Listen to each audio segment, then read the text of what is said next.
Welcome back to another technical deep dive here in the debug zone. Today, we're tackling a big question and breaking it down with insights from other users. Hopefully, this clears up some misconceptions and helps you get the answer you need. So buckle up, stay a little curious, and let's jump right in.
And that's a wrap.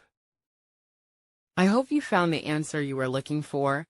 If you did, take a second to hit that subscribe button. It really helps out. And let me know in the comments which solution worked best for you. See you next time in the debug zone.